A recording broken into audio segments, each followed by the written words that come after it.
In the diesel program, we cover pretty much everything on and off-road, everything from the top of the truck to the ground, from the front bumper to the rear bumper.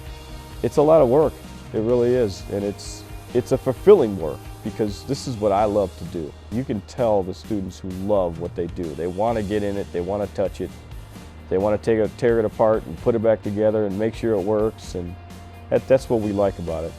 You have to have a desire to learn. Otherwise, you're not going to get anything out of it. What you can get out of it is more than worth the value of what you pay and the time that you put into it. The opportunity for learning here with the instructors, specifically in the diesel program, I think is absolutely awesome. If you come into it with the desire to learn things and the desire to grow your knowledge.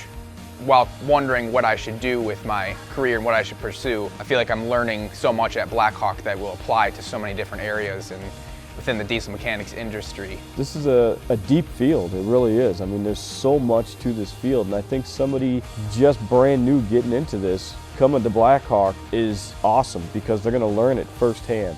We don't just do it out of the textbook, we also go out there, we have the shop, we also show them what's out there and what's gonna be expected of them in the real world scenario.